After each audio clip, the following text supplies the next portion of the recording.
Entre los hermosos Alpes del sur italianos se encuentra el Valle de Estava, modelo de destino de montaña conservada ecológicamente. Pero un día, una espeluznante ola de lodo barrió el valle a 90 kilómetros por hora y lo destruyó todo a su paso. Murieron 268 personas en solo 209 segundos. Ahora emplearemos avanzados gráficos por ordenador para desvelar qué salió mal exactamente. Los desastres no ocurren sin más, son una cadena de acontecimientos críticos y desentrañaremos las decisiones fatídicas tomadas en los segundos catastróficos finales. Segundos catastróficos. Inundación de la presa de Estava. Europa, Italia. Tesero. 19 de julio de 1985. La tranquila aldea de Tesero se encontraba en el Valle de Estava. Su idílico entorno la convertía en un popular destino vacacional. 12:15 del mediodía. Alma Tretel llegó a casa del trabajo y sirvió el almuerzo que su madre había preparado para la familia. Hacía un día perfecto en los Alpes del Sur. Pero en lo alto de las montañas estaba lo que convertía a Estava en algo fuera de lo normal. La mina del monte Prestabel se había explotado desde el hallazgo de ricos yacimientos minerales en el siglo XVI. Los vecinos coexistían pacíficamente con las empresas mineras que extraían fluorita, una valiosa sustancia química de la montaña.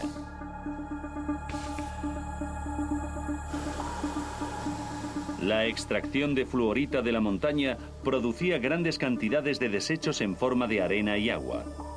En minería, esos desechos se denominan relaves. Es también el nombre que se da a las enormes presas donde se filtran y recogen los relaves. En el Valle de Estava había dos de esas presas de relave construidas una encima de otra. 12:22 de la mañana. Humberto, Clemente y su padre Lucio iban conduciendo por la carretera de Tesero camino de las presas. 12:22:55. Sin previo aviso, la presa reventó. Al principio, nadie sabía lo que era. Vi humo en el horizonte y me pregunté lo que era. Parecía un incendio.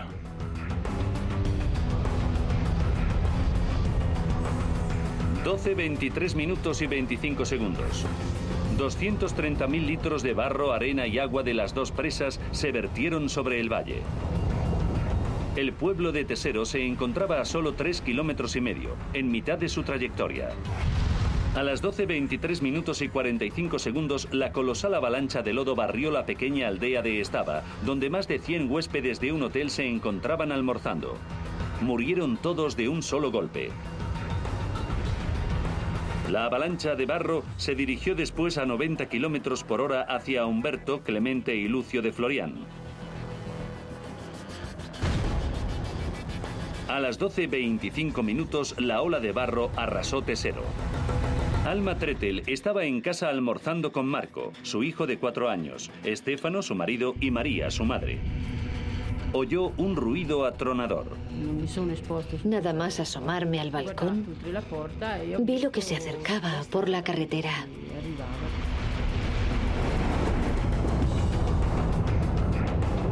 Segundos después, casi 250.000 de litros de barro arrasaron la calle de Alma y rompieron en pedazos 17 de las 25 casas.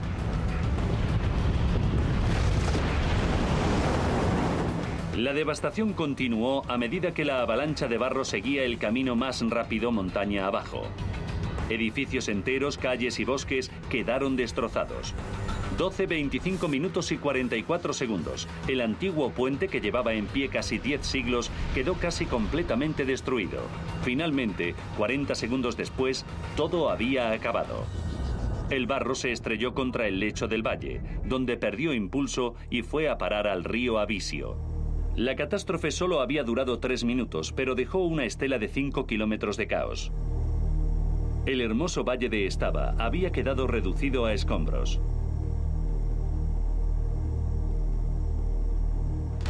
Clemente de Florian escapó por los pelos de la avalancha corriendo cuesta arriba. Cuando me paré, me giré y vi que no quedaba nada. Había un silencio absoluto. No se oía ni un pájaro, ni siquiera una mosca. Nada. Su furgoneta quedó totalmente destrozada, sumergida en el barro, a 50 metros de donde la había dejado. Clemente se puso a buscar frenéticamente a su padre y su hermano. Oí la voz de mi hermano llamándome. Y entonces vi su cabeza sobresalir del barro.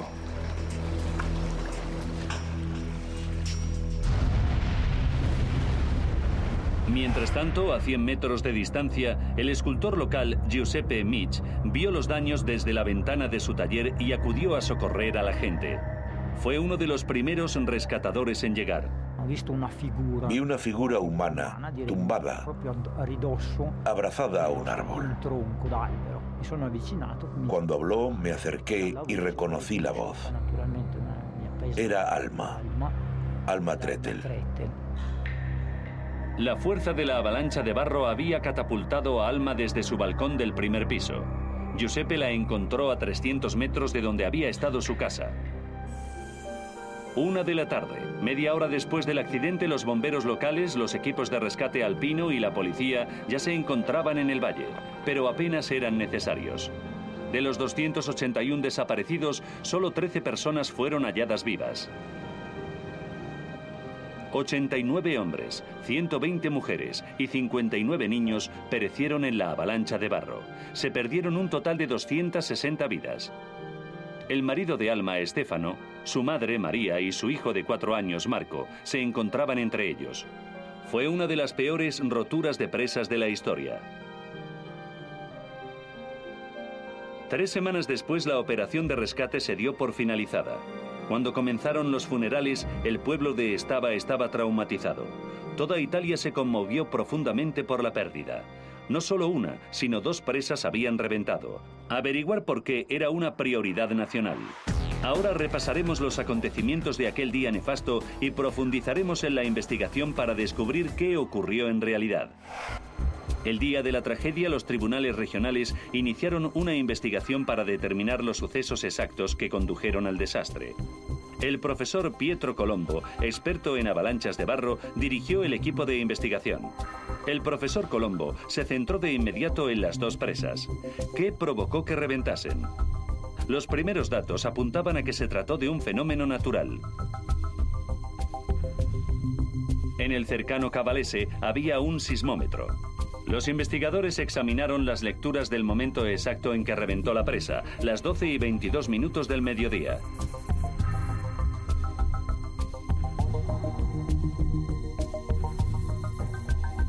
Sorprendentemente, mostraban un temblor significativo, seguido de otro movimiento fuerte 30 segundos después.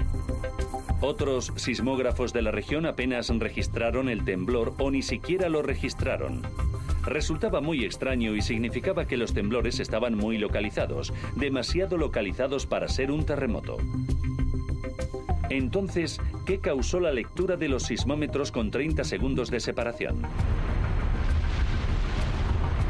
El profesor Colombo se imaginó que los debió causar la propia rotura de las presas. Dedujo que el primer temblor se debió al derrumbamiento de la primera presa. Los contenidos de la presa más alta se vertieron en la presa más baja. Bajo la gran presión de esa enorme carga, la segunda presa también se vino abajo. El barro, la arena y el agua se salieron de la presa y rebotaron contra la pared opuesta del valle, causando el segundo temblor del sismógrafo. Los investigadores ya sabían cómo habían cedido las presas. Su siguiente tarea fue averiguar por qué. Si el desencadenante no había sido un factor externo como un terremoto o una explosión, tuvo que ser algo interno. Algo dentro de una de las presas causó el derrumbamiento. Y como la presa superior se vino abajo primero, se convirtió en el nuevo foco de la investigación. Las presas de relave se utilizan ampliamente en el mundo de la minería.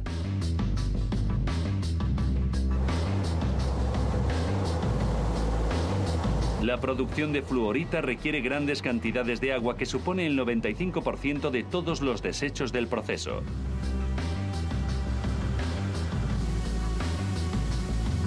Una enorme máquina llamada hidrociclón separa la arena del agua.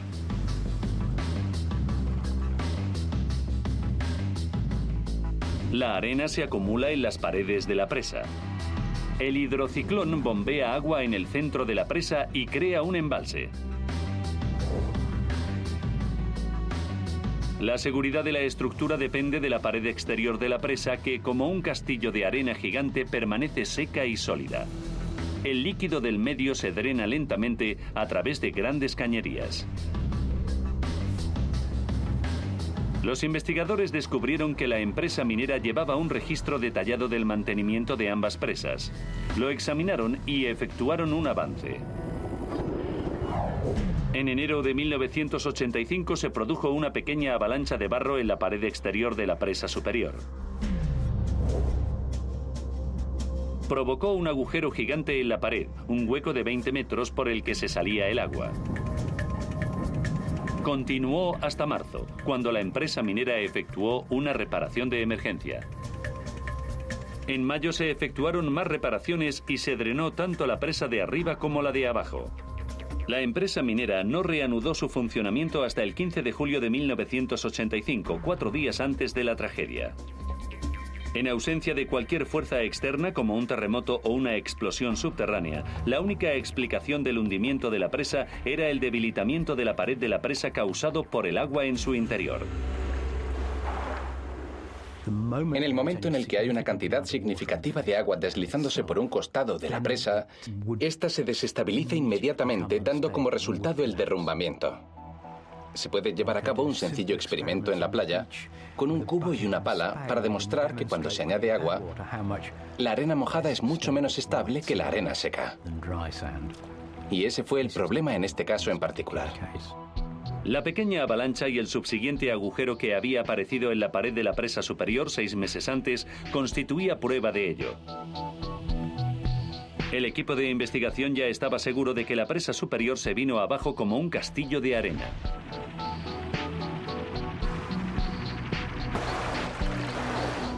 Empezaron a estudiar por qué y examinaron los archivos meteorológicos de los 66 años previos al accidente y efectuaron un descubrimiento fascinante. Los investigadores se fijaron en que el año 1985 fue uno de los más lluviosos de la historia en el Valle de Estava, con casi un 22% más de lluvia de lo normal.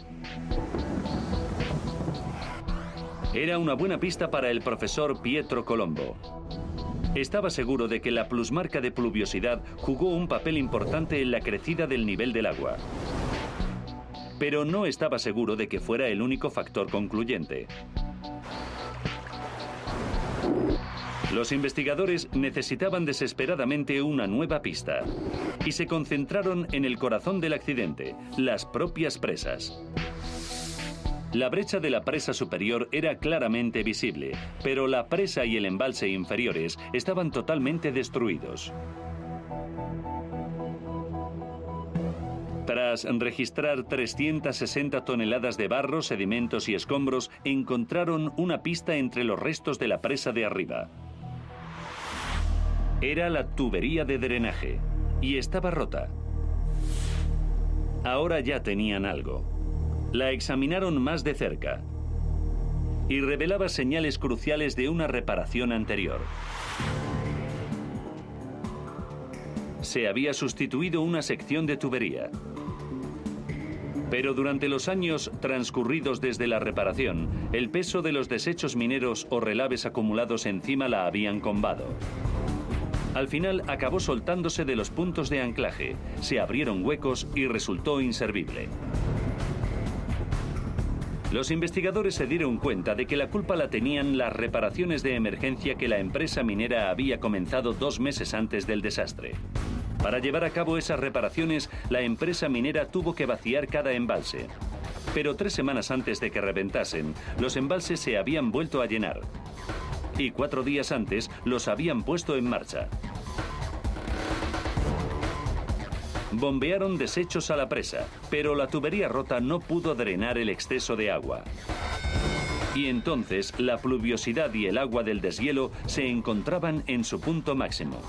La presa no pudo contener la presión contra las paredes de esas fuentes combinadas de agua y el agua del interior del embalse acabó reventándola. La estabilidad de la presa de Estava exigía que el agua se mantuviera alejada de la ladera exterior de la presa.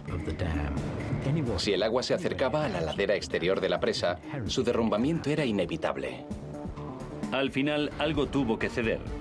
La pared de la presa superior se vino abajo y liberó 360 toneladas de arena y agua que barrieron el valle destrozándolo todo a su paso.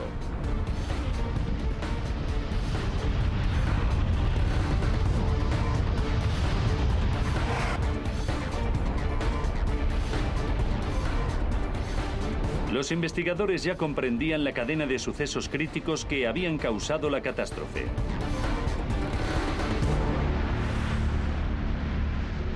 ...209 segundos antes del derrumbamiento, la presa superior se estaba transformando en arenas movedizas.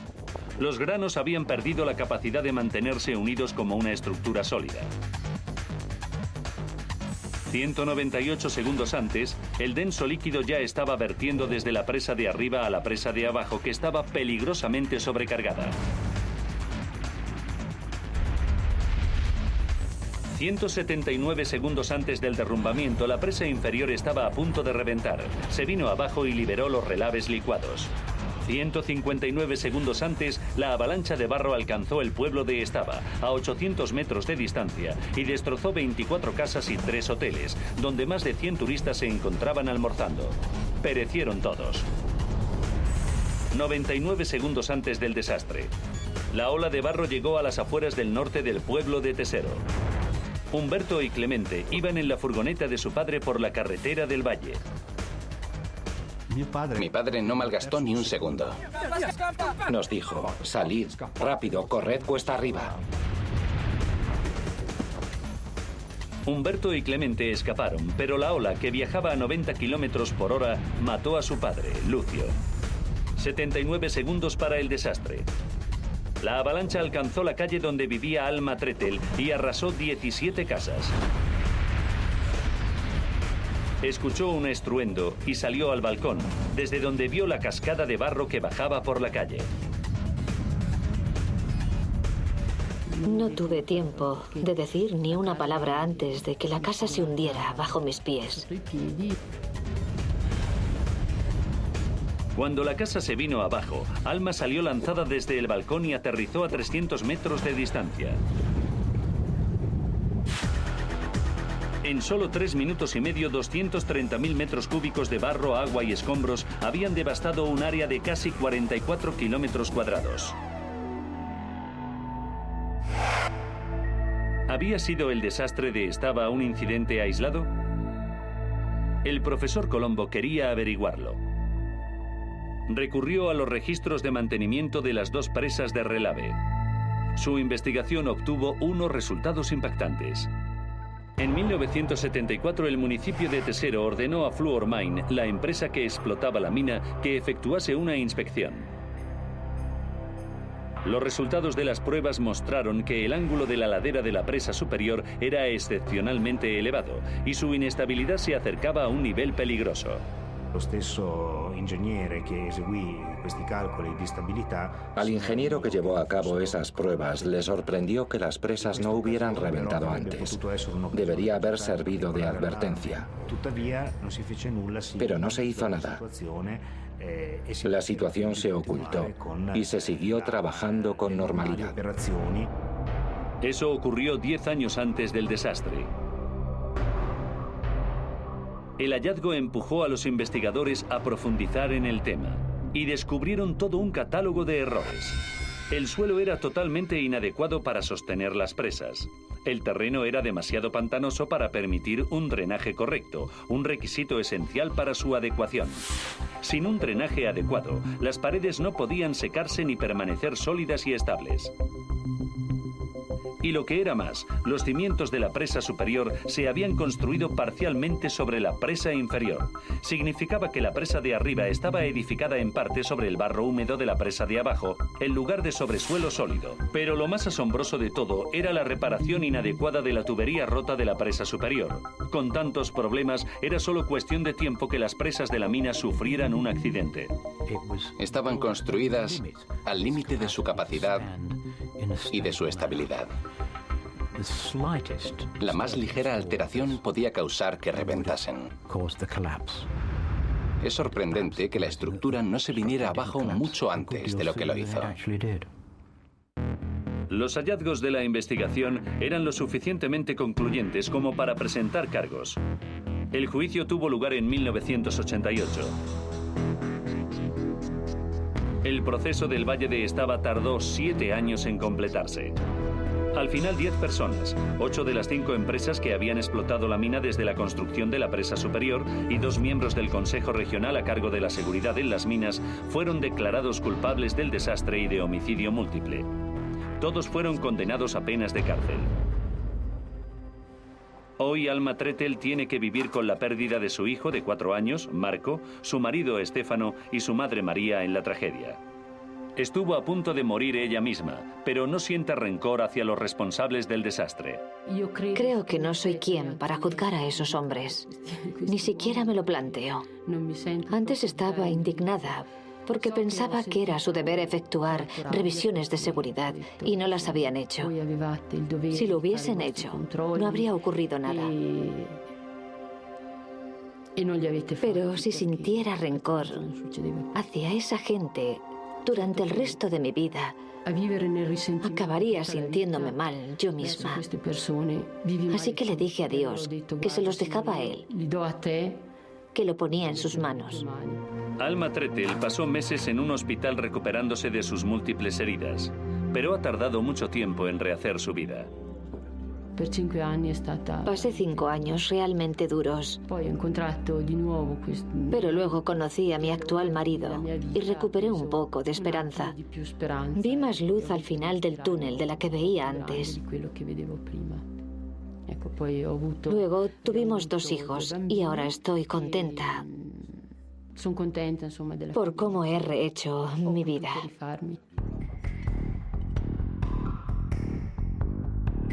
Tras el juicio de Estaba, y aunque en Italia se mejoraron las leyes en materia de seguridad en las presas de relave, en otros países aún tuvieron que aprender la lección.